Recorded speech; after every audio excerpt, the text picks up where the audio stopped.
So there's an update to the Charlie Kirk saga. There was a letter, a little bit of the backstory here. There was a letter. This letter has now been published by the New York Post, and it's causing quite the stir because the letter ends up being Charlie Kirk basically offering to Netanyahu back in May to propagandize Americans on behalf of Israel. That's essentially what the letter ended up saying, according to what was printed in the New York Post just yesterday.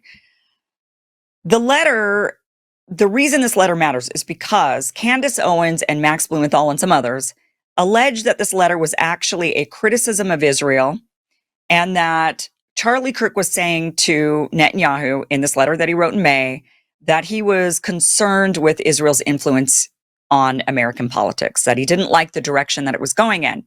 And Candace Owens urged Netanyahu to publish the whole letter. She says, "You're not giving us the whole story," because Netanyahu was saying it's a love letter. Some of these other Israeli paid influencers were saying it's a love letter, you're crazy. And Candace says, well, then why don't you go ahead and just publish the whole thing? In fact, let's watch her saying that. This is from September 16th. There definitely is a little bit more to the story. First and foremost, that letter he is holding up, he is severely misrepresenting. Those sentences are real, but I am calling upon Bibi Netanyahu, the dear friend to Charlie Kirk, to publish the letter's entire contents. Like, don't start with just 2 sentences. Publish the entire thing. You're holding it. I'm saying you're severely misrepresenting the contents, that in May, Charlie was concerned about Israel and their influence on American politics and how they were pushing things that he felt were in conflict with his beliefs, free speech here in America. Bibi's holding it up like Charlie just in May said, hey, you know what? I just want to write a love letter to Israel. That's how it was presented. Would you guys agree? That's not how it happened. Both parties want you to believe they're working for the people, but let's be honest. Washington is bought and paid for. Big corporations in Wall Street get bailed out while working Americans get left with higher prices, shrinking savings, and endless promises that never materialize.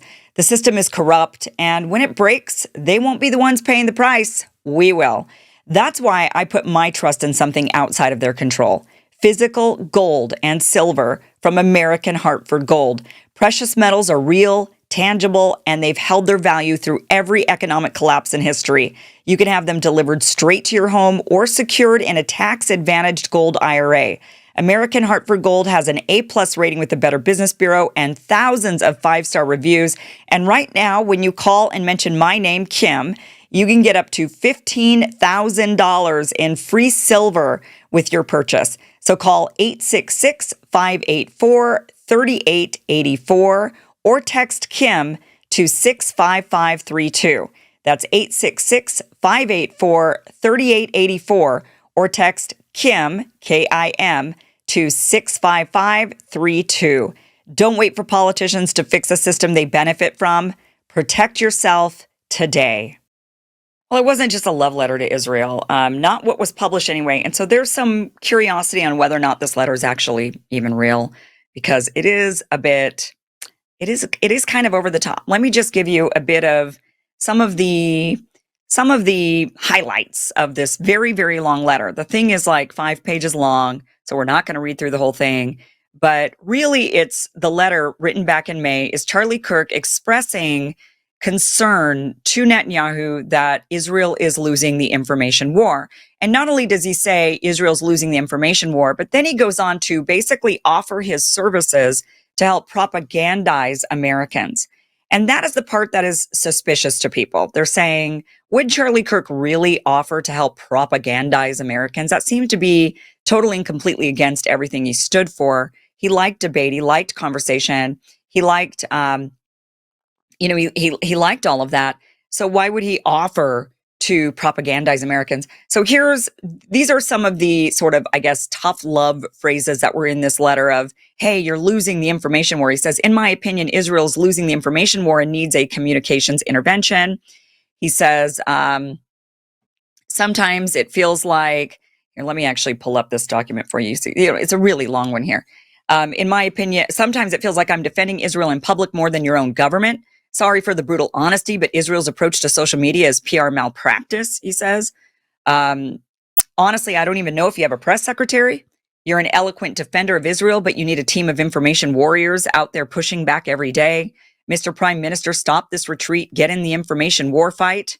He says Israel intelligence missed the boat on October 7th, but we're asked to trust Israeli intelligence 100% that Iran is on the cusp of obtaining nuclear weapons. Our generation was also lied to by governments of Israel and the U.S. that COVID vaccines were safe and effective. And then he says, other than you, Mr. Prime Minister, I see very few Israelis making their case in the media, social media, or podcasts. Where are all the Israeli surrogates? Israel needs more first-person voices to defend her. He says, I've seen your IDF spokesman defend Israel standing at a dimly lit podium. This looks like a scene out of the 1970s, like some old Walter Cronkite clips of the TV news. You need to tear down your old ways of communicating and start over from scratch. So overwhelmingly, the letter is supportive of Israel, but it does contain these clear criticisms of Netanyahu and his government and essentially their mishandling of communications and the information warfare. And then he offers help. And this is what's interesting about this letter. He goes on to say, my team and I have spent months analyzing these trends and debating ideas that could help you and your country push back against these disturbing developments. If you're open to revamping your communication strategy, my team and I are happy to assist. Feel free to contact me on my private number below if you'd like to discuss this further. He says, sometimes I feel like I'm defending Israel in public more than your own government. Israel never asks for American troops because Israel does its own fighting. I suggest the same approach for the information war. You lead, and people like me will follow and provide supplemental support. Don't rely on non-Israeli social media influencers to make all these clips. Create them yourselves, and influencers like me can promote this original work. He says, I strongly suggest Israel not always depend on subcontracting their information war efforts to surrogates in America. But then he offers himself anyway. You need something perhaps like Israel Truth Network. I would love to refer students to such a website. These responses become part of Miss Israel's platform. You need surrogates who can articulately promote this candidate's platform and identity. I have increased my followers on TikTok from approximately 1 million to 6.6 million in the last year. We get billions with a B views on TikTok. My campus tour last fall and this spring have received approximately 5 billion impressions. So he's basically saying, like, look, I could be your guy that actually helps promote all of this Israel, pro-Israel stuff. Very bizarre. There was no doubt that Charlie Kirk was a fan of Israel. There's no doubt about this whatsoever.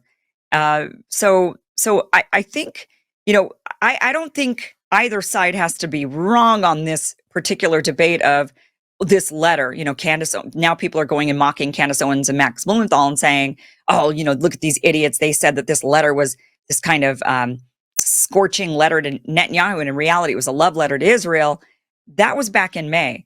May is a long time ago. A lot of things happened between May and September. People change their minds on things all the time. And it sounds like Charlie Kirk kind of did that. But here's what Nick Fuentes had to say. He's laughing about this, saying, yeah, I don't know why you idiots thought that Israel killed Charlie Kirk, when obviously he was Charlie Kirk was Israel's boy. Why would he even do that? Have you ever considered inviting some of the released Israeli hostages to go on a speaking tour in the United States? This could be very effective.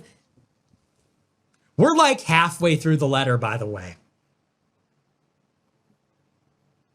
This is who Max Blumenthal and Candace Owens want us to believe was the second coming of Hitler.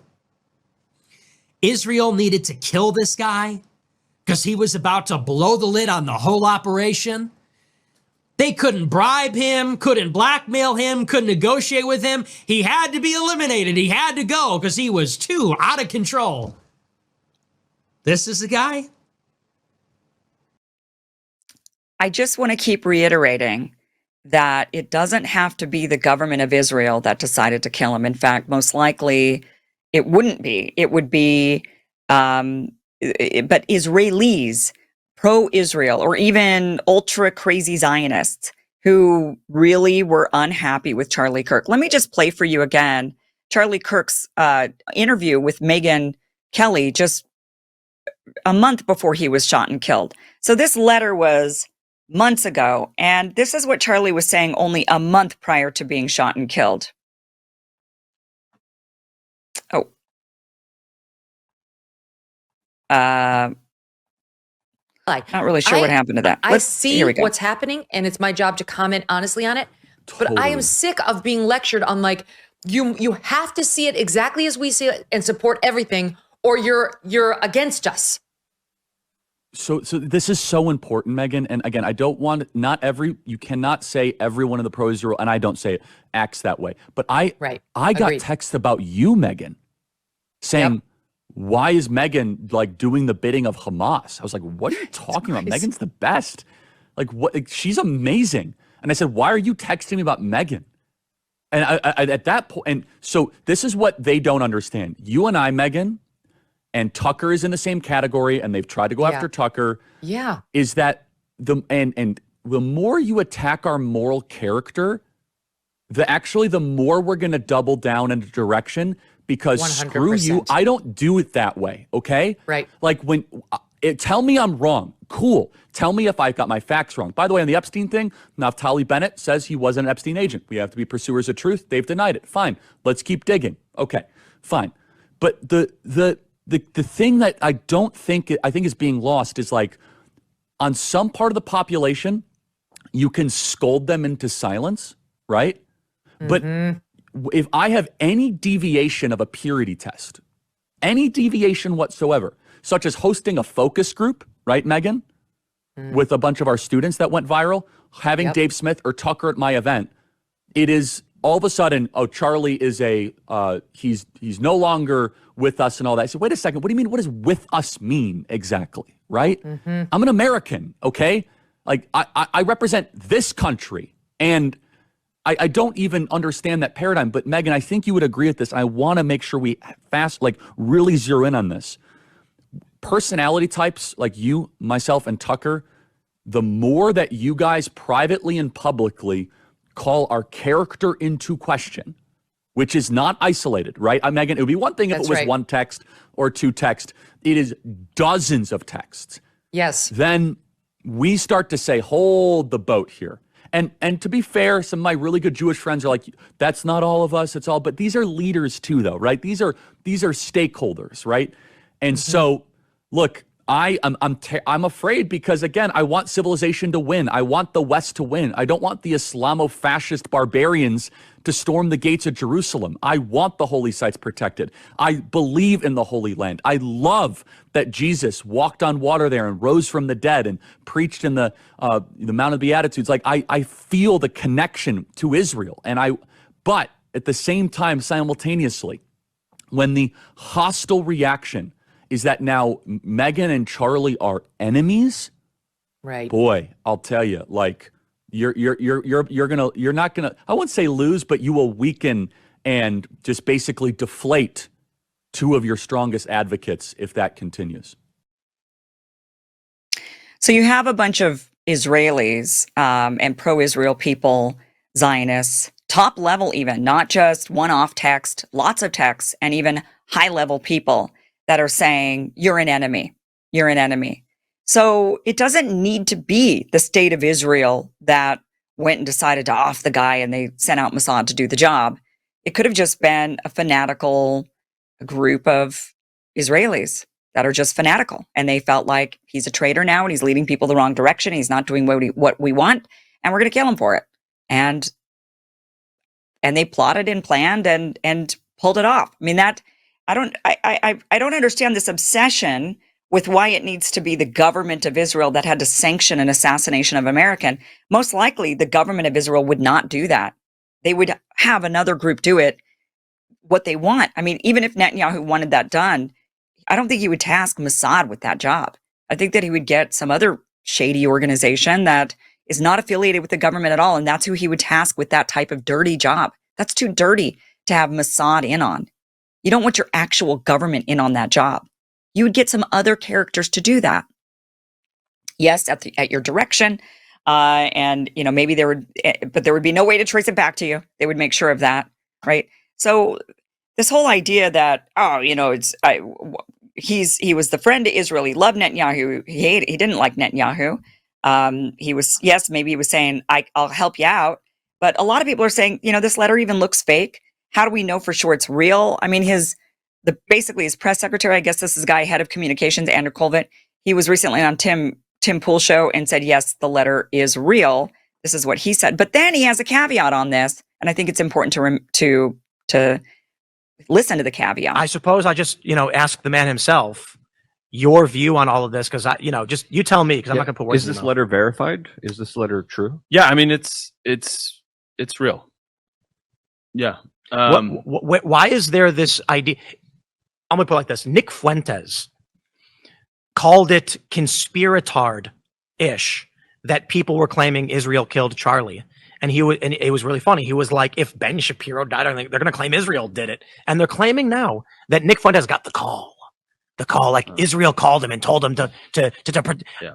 It's crazy in my opinion, but I'm curious why you think people are pushing this and just what the truth is. I think Charlie's views on Israel were nuanced. There's no doubt about it. He was frustrated. He was, I talked about this with Alex Clark's podcast, Culture Apothecary, and I don't know, it's like got millions of views or something like that. She told me. Yeah, I mean, listen, he for Charlie, it was very clear. He wanted people who controlled the Holy Land to be civilized people. He didn't want it to be in the hands of Islam, for example, right? Charlie looked at it as like, we have a civilized group that is friendly to the West, and we have uncivilized, basically. We have these Muslim nations that are very hostile. A lot of them are openly terrorists, right? Towards Israel, towards America. Who would you rather have control of the Holy Land? That was one really basic thing, right? The other thing was that he was really frustrated that he wasn't allowed to criticize Israel without being labeled an anti-Semite, right? So, like, the truth is that, like, he had vehement disagreements with the way that they were prosecuting the war. He had vehement disagreements about the way that they were messaging about different things. He wanted it to be over. He thought it was unfortunate that it was dragging on so long. And but he realized that he had more freedom to criticize America in many ways than he did criticize Israel. Yeah. Well, even Tucker Carlson was bringing up the point of how Charlie Kirk was being labeled anti-Semitic himself, and how he found that personally very offensive. Now, for me, I think Bibi's comments are kind of weird throughout all of this, and I don't think it helps the kind of discourse and what's going on here. Megyn Kelly and Charlie Kirk were talking about this issue also a couple weeks before it happened, and I thought their comments were also kind of very important and very nuanced, because there was things that I agreed with Charlie on, some of the things I disagreed with, but he was able to have that conversation and that debate. He was hosting individuals like Dave Smith and other critics, and being able to give them a voice. And there were people that were saying, you got to shut down Tucker Carlson. You got to shut down all these critics and all these people who present the other side, when he was just presenting a debate too. Well, and he was very cognizant of the fact that, young people were much more Israeli skeptic, right? We were hearing it all the time. And he did not, if Charlie would have gone out there and just said, we're not allowed to have this conversation, that would have been a huge disservice to the conservative movement. Because So Andrew Colvin is saying that the letter's real, but with the caveat, he says that Charlie didn't feel like he could freely criticize Israel. He felt like he was, and why would Andrew say that? Here he is, and he's been saying this over and over and over. Charlie didn't feel like he could criticize Israel. And that, I think, is the point that many of us have. It is, why did he not feel like he could criticize Israel? What was he afraid of? If he criticized Israel, what would happen? It's not like he didn't have a mouth. Of course he did. He had a microphone. He had a mouth. He had a huge platform. He absolutely could criticize Israel. It was possible. The words could come out of his mouth, right? So what is it that he was afraid of if he criticized Israel? What was the backlash that he felt like he would get? What was the reaction he felt like he would get if he criticized Israel? And he was doing things, and he was criticizing Israel, and him and Megyn Kelly were recently talking about it, about how they were being called enemies. And if you've got powerful people, zealous people who really have a religious, moral, or nationalistic ideology. I mean, you look at the Azov battalion in Ukraine, and these people are vicious, they are brutal, they will murder you in order to get to their end goal. And they don't care who you are. You don't think Zelensky's afraid of Azov Battalion if he were to backtrack on this war and say we need peace with Russia? Do you not think that he's afraid Azov Battalion would kill him? So when you're dealing with zealots, with nationalistic zealots, then there's reason to be afraid because the nationalistic zealots will take matters into their own hands. And that is what many are saying when it comes to this potential cover up and conspiracy of Charlie Kirk's assassination. If Tyler Robinson did not do it, which there's very little evidence to point towards him, I mean, maybe evidence will come out that it was him, but at this point, it hasn't been convincing. So the evidence at this point is who else had a motive? And Charlie Kirk had gone on publicly saying, I don't feel like I can criticize this other country. Why do you not feel that way? You have a mouth. You absolutely can. So what is it that's stopping you? Something else, something he was afraid of, something that made him feel like he wasn't able to actually criticize without some sort of serious retaliation. And it wasn't his audience that would retaliate. It wasn't like he would lose followers. It wasn't like the young people who were showing up to the college campuses would suddenly say, you're anti-Israel, we're out of here. No. In fact, he was saying to Netanyahu and to others, you're losing my audience. They don't agree with you. So Charlie Kirk wasn't going to lose money. He wasn't going to lose his audience. He wasn't going to lose his fan base. That's not what he was afraid of. That usually is what motivates most people. Most people are motivated by, well, I might lose all my audience. You know, they're going to turn on me. They're going to revolt. I'll be canceled. But that's not what Charlie was saying. So what was he afraid of? That is the point. It doesn't have to be the country of Israel who went off and sanctioned murdering this young man in America. But certainly they might have had other groups do the dirty work, sort of like Putin has the Wagner group, right? He used to have them, Prigozhin, to do the dirty work. You get somebody else to do the dirty work. You have plausible deniability. And then you come out and you say, oh, look at this letter. Charlie Kirk loved us. He wanted to help us propagandize you. Look, he was a friend of Israel. You all this probable deniability. And things just still don't smell right. I mean, that is what I think the majority of people are pointing at. I don't really care what he wrote in May. A lot of things change between May and September. If he really started to feel really threatened, if he really started to feel really afraid, if he really felt like maybe he had private conversations with high-level Israeli zealots who basically said at these college campuses, you need to propagandize and stop criticizing Israel, or else perhaps he had those conversations and those wouldn't be put in writing. So that's the kind of stuff that, when we're pointing at Israel, it's really just pointing at another motive. Who else would have had the motive to do this? Right now, they're trying to pin it on some young kid who had a furry fetish with his trans lover. And they're saying, well, it was just these crazy leftists. That's who did it. But who else had a motive? Who else had a motive? And then you have others saying, well, I mean, why kill Charlie Kirk? Why not kill Tucker or Dave Smith or all these others? Because they don't have this audience that is teetering on the edge of being either pro or anti-Israel. And that's what Charlie Kirk had. He had a unique audience that was teetering on the edge of which way were they going to go? Which way are they going to go? This audience could go this way or they could go that way. Everybody else's audience, I mean, my audience, you guys are already pretty firmly against Israel. You're all pretty much like, yeah, they're committing a genocide. And maybe at one point you used to be pro-Israel, but now you're like, no, I don't like them. I don't like what they're doing. Dave Smith's, most everybody's audience is already, if they've been criticizing Israel this whole time, their audience is critical or they're older and Israel doesn't care about losing them.